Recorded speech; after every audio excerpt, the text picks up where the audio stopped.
الحمدللہ رب العالمین والصلاة والسلام علی محمد الامین فاعوذ باللہ من الشیطان الرجیم بسم اللہ الرحمن الرحیم۔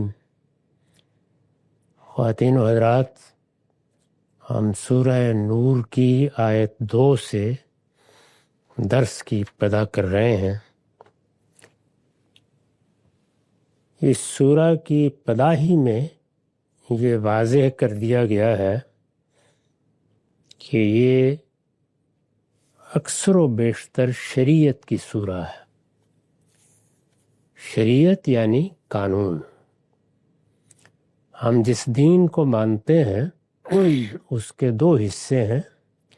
ایک اصل دین ہے، اس کو قرآن مجید الحکمہ کہتا ہے۔ اس میں ایمانیات ہیں، اخلاقیات ہیں، ہمارے لیے کیا چیزیں ماننے کی ہیں اور ہمارے پروردگار نے ہم سے کیا اخلاقی تقاضے کیے ہیں۔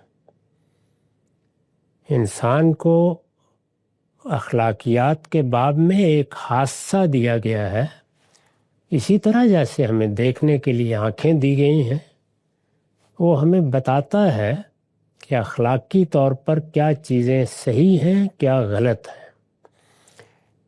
اس کو قرآن مجید مختلف اصطلاحات یا تعبیرات سے بیان کرتا ہے۔ مثال کے طور پر بر و اسم، مثلا منکر اور معروف، اسی طرح فجور اور تقوی، یعنی برائی کے لیے بھی کچھ تعبیرات ہیں اور اچھائی، نیکی اور خیر کے لیے بھی کچھ تعبیرات ہیں۔ نیکی اور خیر اس وقت زیر بحث نہیں ہے۔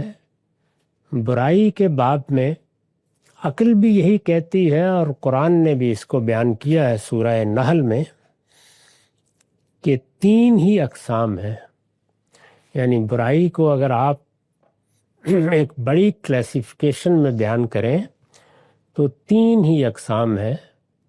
ایک وہ برائیاں جو جنسی انحرافات سے پیدا ہوتی ہیں، ان کو قرآن مجید فاحشہ اور فواحش کے لفظ سے تعبیر کرتا ہے۔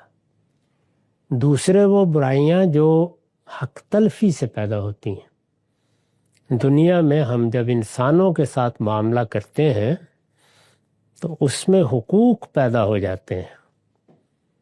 اللہ کے بھی حقوق ہیں، اسی طرح والدین کے حقوق ہیں، اولاد کے حقوق ہیں، اعزاء اقربا کے حقوق ہیں۔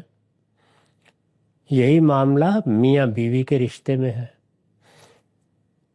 تو جب یہ مان لیا جائے کہ فلاں حق فطرت کے فتوے کی روح سے ہم پر لازم ہے، فلاں حق معاشرے کی روایات کی روح سے یا اس کے عرف کی روح سے لازم ہے، فلاں حق ہمارے پروردگار نے ہم پر لازم کر دیا ہے، تو اس کا مطلب یہ ہے کہ حق کو مان لیا گیا۔ وہ ظاہر ہے کہ لوگ اپنے اپنے لحاظ سے مانیں گے۔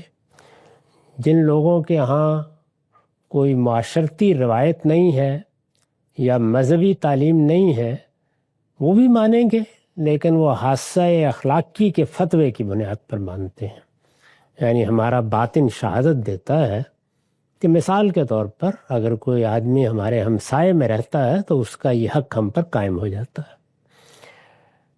یہی حادثہ اخلاقی ہے جو وقت کے ساتھ روایت بنتا ہے، اور پھر اس کو ہم کہتے ہیں یہ ہمارے معاشرے کا رواج ہے، دستور ہے۔ تو اس کے لیے عربی زبان کا لفظ ہے عرف، معروف۔ اس سے آگے پھر قانون بنتا ہے۔ تو قانون اللہ تعالیٰ دیتا ہے تو اس کو شریعت کہتے ہیں، اور قانون ریاستیں بناتی ہیں یا کہیے کہ معاشرہ بناتا ہے، تو اس کے لیے بھی ہم مختلف تعبیریں اختیار کرتے ہیں۔ قواعد ہیں، ضوابط ہیں، تعزیرات ہیں، اسی طرح قانون، لاء کی اصطلاح بھی استعمال ہوتی ہے۔ تو اس کو پوری طرح سمجھ لینا چاہیے کہ جب ہم کسی برائی کا ارتکاب کرتے ہیں تو اس کی 2 سطحیں ہیں۔ ایک سطح میں سب برائیاں گناہ کے کام ہیں، اسی لیے قرآن مجید نے برائی کے لیے منکر کا لفظ استعمال کیا۔ تو منکر کا مطلب ہے جس کو انسانی فطرت برا سمجھتی ہے، تو یہ گویا ایک عمومی اصطلاح ہو گئی، یعنی دنیا میں جہاں کہیں انسان بستے ہیں ان کا کم و بیش اجماع ہوتا ہے کہ یہ چیز برائی کی چیز ہے، جیسے جھوٹ ہے، بددیانتی ہے اور بہت سی چیزیں ہیں۔ اس کے بعد بعض چیزیں عرف کی صورت اختیار کر لیتی ہیں، ان کو بھی ہم برائی کہتے ہیں، ہمارے معاشرے میں یہ چیز بری سمجھی جاتی ہے۔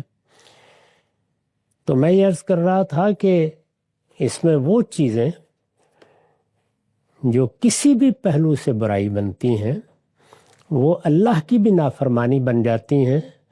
تو جب وہ اللہ کی بھی نافرمانی بن جاتی ہیں تو قرآن اس کے لیے فجور کی اصطلاح استعمال کرتا ہے۔ فجور کا مطلب ہے اللہ کی اطاعت سے نکل جانا، اللہ کی نافرمانی اختیار کر لینا۔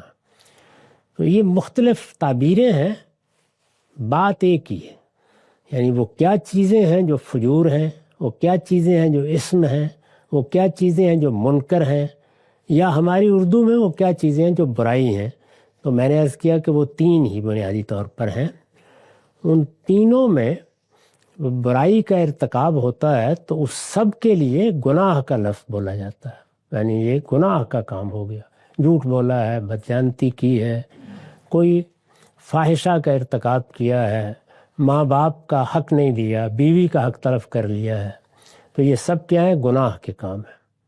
گناہ کے کاموں میں ہم اپنے پروردگار کے سامنے جواب دیں، ہمارا پروردگار قیامت میں گناہوں پر محاسبہ کرے گا۔ ان گناہوں کے بارے میں معاشرے کا حق اس سے زیادہ نہیں ہے کہ ہمارے والدین، ہمارے اعزاء اقربا، ہمارا کوئی استاد، ہمارا کوئی بزرگ یا ریاست توجہ دلا دے، یعنی یہ گناہ قانون کا موضوع نہیں بنتا۔ اسی وجہ سے میں نے بارہا توجہ دلائی ہے کہ ہمارے ہاں جو مذہبی حکومتیں قائم ہوئیں انہوں نے ایک بڑی بنیادی غلطی یہ کی ہے، اور جب بھی کی ہے اس کا نہایت برا نتیجہ نکلا ہے کہ انہوں نے گناہ کے معاملات کو قانون کا موضوع بنا لیا۔ یہ معاملات کبھی قانون کا موضوع نہیں بننے چاہیے، یہ دعوت کا موضوع ہے، یہ تلقین کا موضوع ہے، یہ اصلاح کا موضوع ہے۔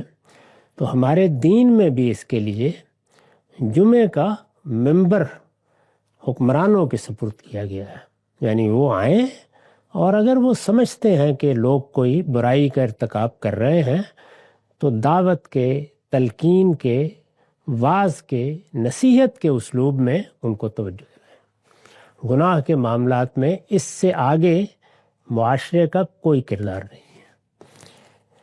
اس کے بعد انہی گناہوں میں سے بعض چیزیں جرم بن جاتی ہیں، تو جرم ہے در حقیقت جو پھر معاشرے کا موضوع بنتا ہے۔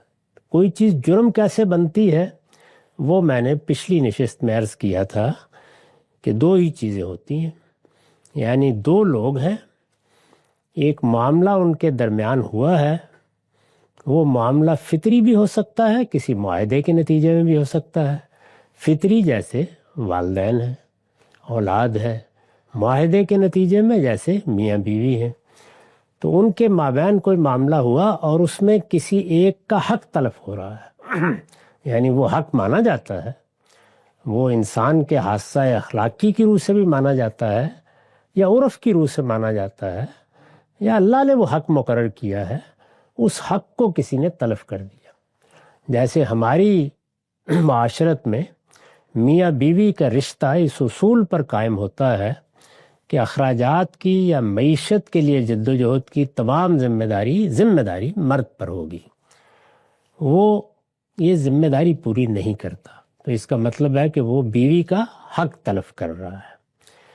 تو حق تلفی ہو گئی ہے تو اب گناہ سے آگے بڑھ کر جرم بن گیا۔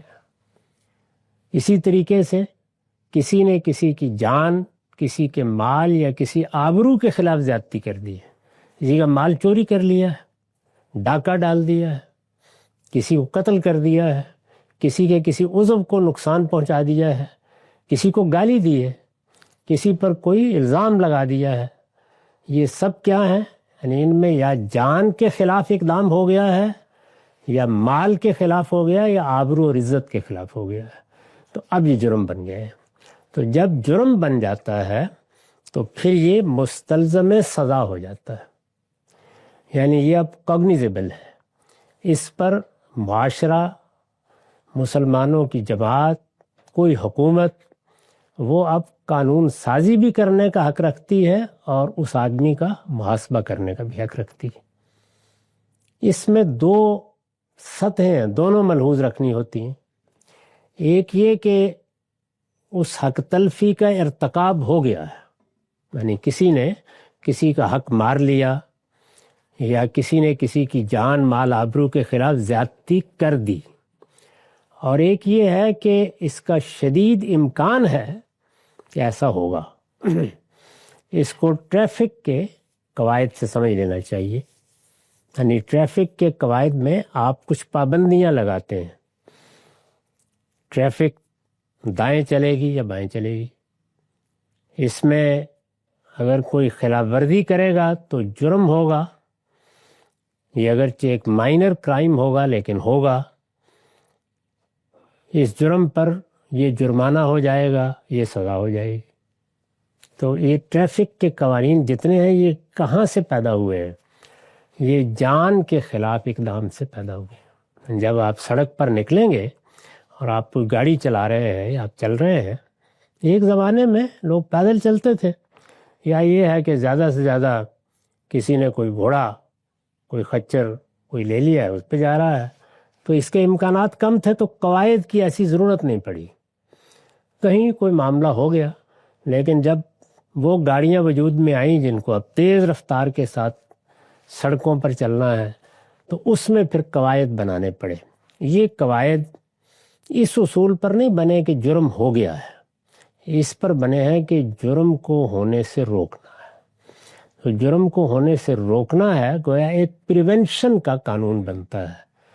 اس کو ہماری اصطلاح میں سد ذریعہ کہتے ہیں. یعنی کسی چیز میں اندیشہ پیدا ہو گیا ہے کہ لوگوں کا مال ضائع ہوگا، اندیشہ پیدا ہو گیا ہے، شدید اندیشہ ہے کہ اگر یہ معاملہ ہوا تو کسی کی جان کو نقصان پہنچے گا. تو اس میں آپ پھر پریونشن کے لیے، روکنے کے لیے قانون بناتے ہیں. نہیں، اب آپ بائیں ہاتھ ہی چلیں گے. اس میں یہ عذر نہیں قبول کیا جاتا کہ میں تو آپ کو یہاں سے 10 میل دور تک گاڑی چلا کے دکھا دیتا ہوں اور میں دائیں بھی چلاؤں گا بائیں بھی چلاؤں گا، میں نہیں کوئی حادثہ ہونے دوں گا. یہ عذر نہیں مانا جاتا، بلکہ پابند کر دیا جاتا ہے کہ نہیں، آپ قاعدے کے مطابق گاڑی چلائیں گے.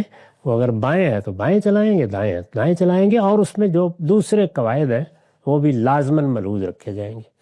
تو یہ بات سمجھ لیجئے کہ پہلے یہ کہ کوئی گناہ جرم کب بنتا ہے. جب تک وہ جرم نہیں ہے، کسی ریاست کو، کسی قانون کو، علماء کی کسی مجلس کو، کسی جتھے کو کسی پر کوئی تشدد کرنے یا اس کے خلاف کوئی اقدام کرنے کا حق نہیں.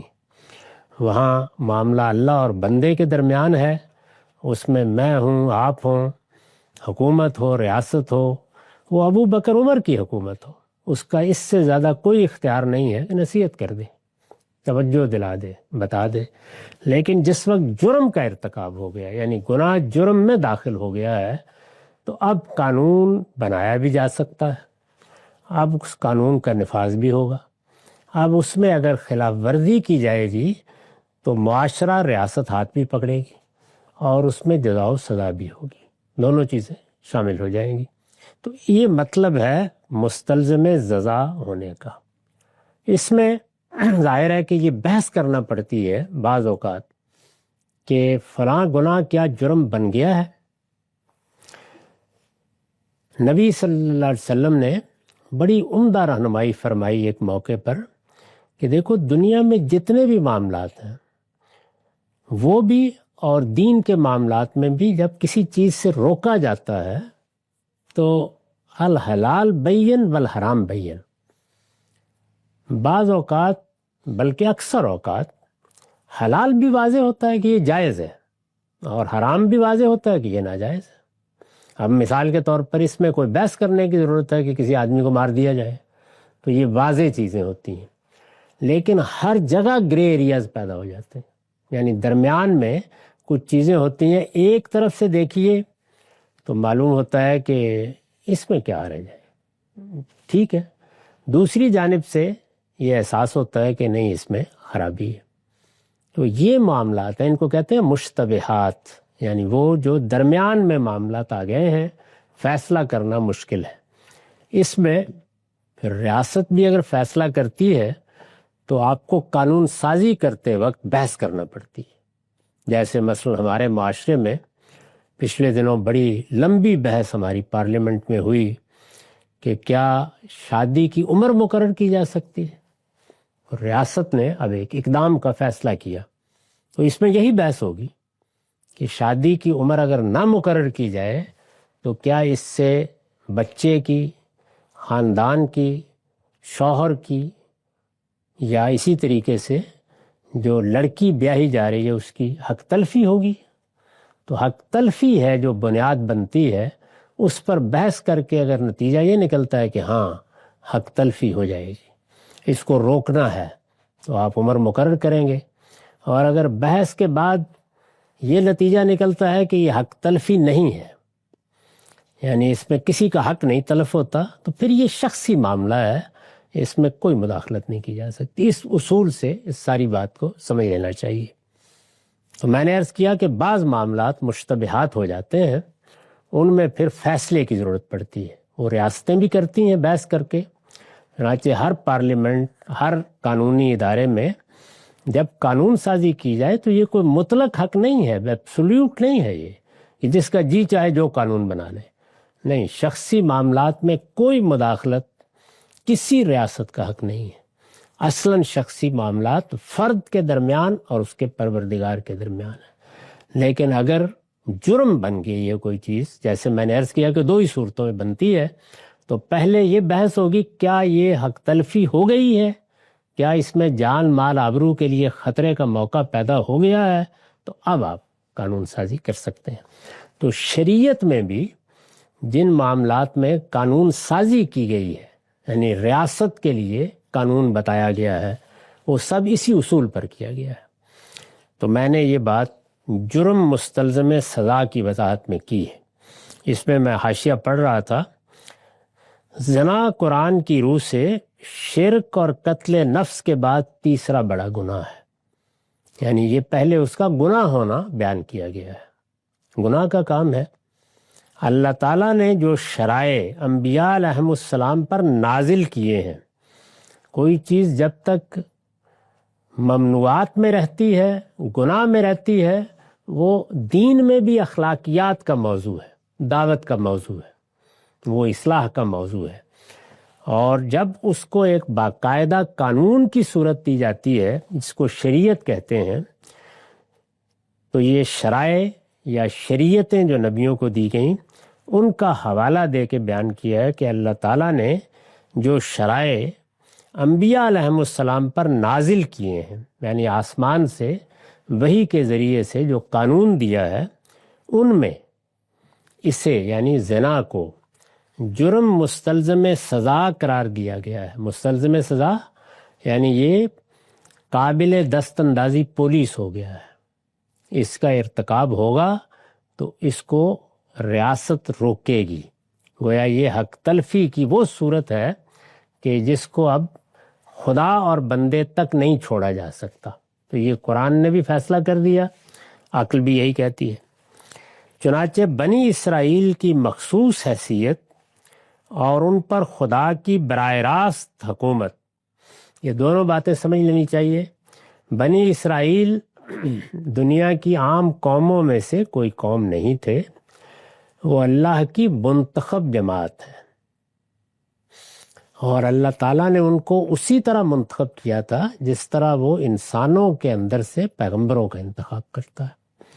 قرآن مجید نے اس کو استفاء کے لفظ سے بیان کیا ہے اور بتایا ہے کہ ہم نے پہلے ہر قوم میں سے ایک شخص کا انتخاب کیا رسول یا نبی کی حیثیت سے، اور پھر ابراہیم کے بعد ہم نے اس کی پوری ذریت کو اسی منصب کے لیے یعنی قومی حیثیت سے منتخب کر لیا۔ تو یہ وہ چیز ہے جس کو جب آپ سورہ بقرہ کھولتے ہیں تو ابتدائی گفتگو کے بعد، تمہید کے بعد اللہ تعالیٰ واضح کرتے ہیں کہ یا بنی اسرائیل اذکروا نعمتی التی انعمت علیکم انی فضلتکم علی العالمین، میں نے دنیا کی ساری قوموں میں سے تمہارا انتخاب کر کے تمہیں اس معاملے میں ان پر فضیلت دی ہے۔ تو یہ اللہ کی منتخب قوم، ان کے لیے قانون بھی بالکل الگ ہے، بالکل اسی طرح جیسے رسالت بآپ صلی اللہ علیہ وسلم کی ازواج، ویسے تو میری آپ کی سب کی بیویاں ہوتی ہیں، لیکن رسول اللہ کی ازواج کے معاملے میں اگلے باب کی آخری سورہ احزاب انہی کو خطاب کرے گی، انہی کے معاملات زیر بحث ہوں گے، اور وہ یہاں سے شروع کرے گی کہ لستن کاحد من النساء، نبی کی بیویوں تم عام عورتیں نہیں ہو، تو تمہارا انتخاب کیا گیا ہے، اس وجہ سے اب تمہارے لیے موقع ہے، ہم کچھ قوانین دینے والے ہیں جو تمہارے لیے خاص ہوں گے، اگر تم ان کو برداشت نہیں کر سکتی تو پیغمبر سے شائستگی کے ساتھ الگ ہو جاؤ، اس کا پورا موقع ہے، تمہیں رخصت کر دیا جائے گا اور خوش اسلوبی سے رخصت کر دیا جائے گا، لیکن اگر فیصلہ کرتی ہو کہ رہنا ہے تو پھر سننے کے لیے تیار ہو جاؤ۔ تو اس طریقے سے اللہ جب کسی کا انتخاب کرتا ہے، جیسے پیغمبر کا انتخاب کرتا ہے یا کسی قوم کا انتخاب کرتا ہے، تو بعض اوقات اس کے لیے حالات کے لحاظ سے ایک خصوصی قانون دے دیتا ہے۔ تو بنی اسرائیل کی یہ حیثیت ہے جس پہ ان کے لیے بعض قوانین خصوصی قوانین کے طور پر دیے گئے، وہ تورات میں جو اس وقت تورات ہے اس میں بیان ہوئے ہیں سب کے سب۔ چنانچہ بنی اسرائیل کی مخصوص حیثیت، کیا حیثیت؟ وہی جس کو میں نے بیان کر دیا، اور ان پر خدا کی براہ راست حکومت، یعنی ہم پر عام انسان حکومت کرتے ہیں، وہ دو ہی طریقوں سے ہوتی ہے، یا طاقت فیصلہ کر دیتی ہے، اس میں میرے آپ کے لیے انتخاب کا کوئی موقع نہیں ہوتا، بندوق یا تلوار فیصلہ کرتی ہے اور کوئی اپنی حکومت قائم کر لیتا ہے جیسے لوگ کرتے رہے ہیں دنیا میں، اور یا لوگ اپنے اندر سے کسی کا انتخاب کرتے ہیں، جیسے جمہوریت میں ہوتا ہے، جیسے صحابہ کے زمانے میں ہوا، لوگوں نے انتخاب کر لیا۔ لیکن بنی اسرائیل کی پوری تاریخ میں ان کے لیے یہ صورت نہیں تھی، ان پر براہ راست اللہ تعالیٰ حکومت کرتے تھے، یعنی پیغمبر بھیج دیا جاتا تھا اور اس میں وقفہ نہیں آتا تھا۔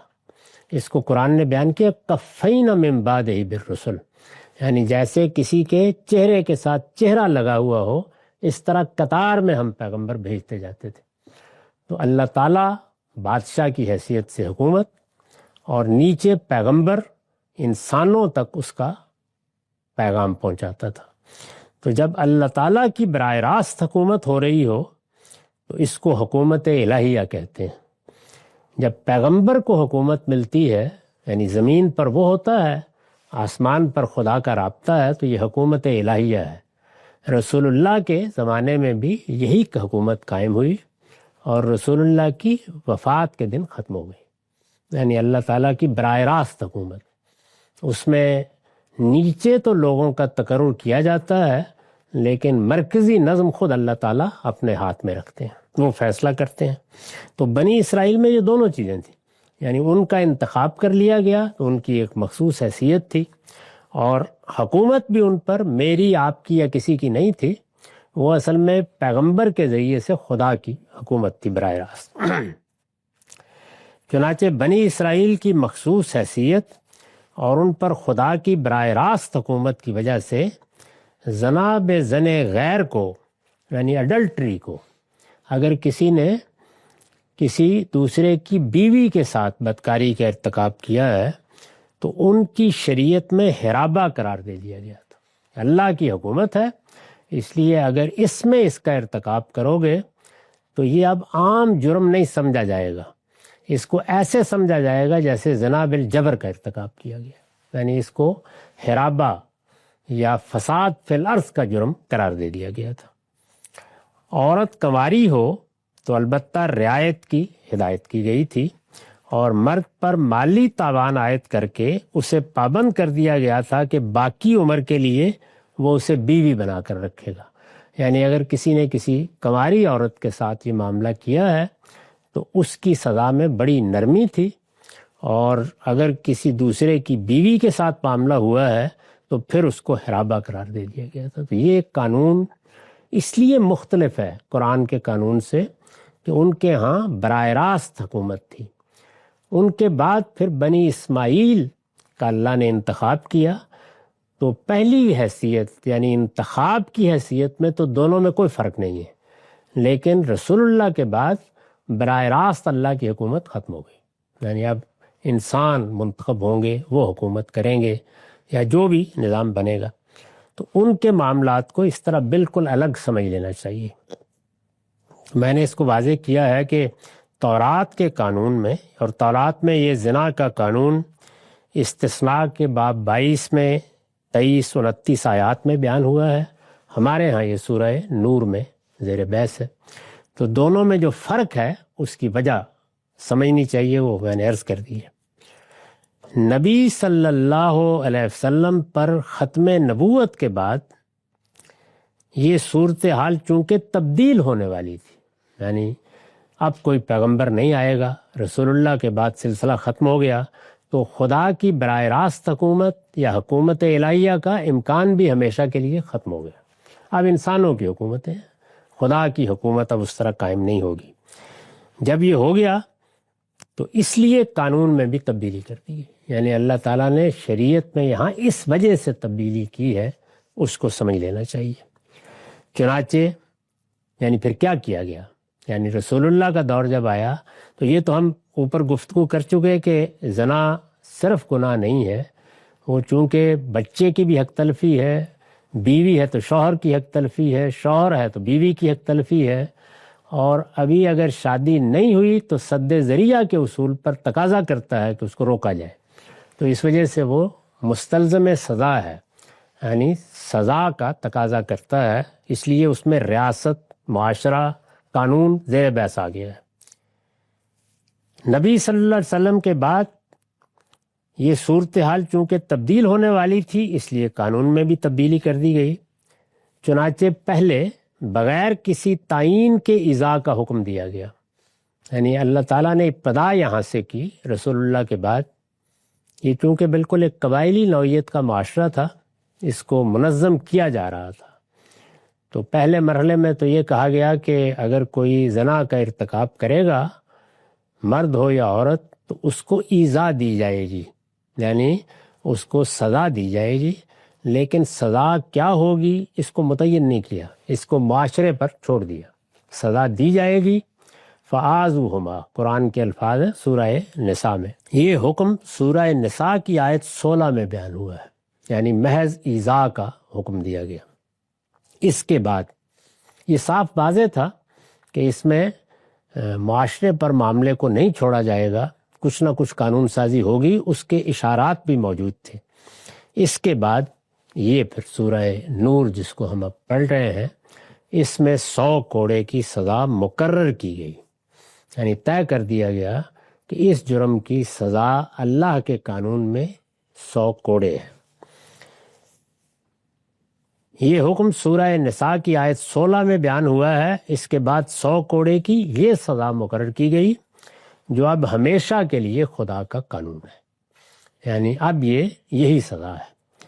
یہ جو سزا مقرر کی گئی ہے یہ اب مسلمانوں کے معاشرے میں مسلمانوں کے لیے خدا کی طے کردہ سزا ہے، یعنی یہ دونوں باتیں ملحوظ رکھنی چاہیے کہ جزا و سزا کے معاملات مسلمانوں کے معاشرے سے متعلق ہیں۔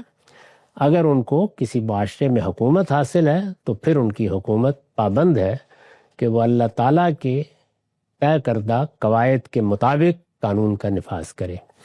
تو یہ معاملہ یعنی زنا کا معاملہ یہ قابل دست اندازی پولیس ہو گیا، اس کو جرم قرار دے دیا گیا، اس کی سزا مقرر کی گئی۔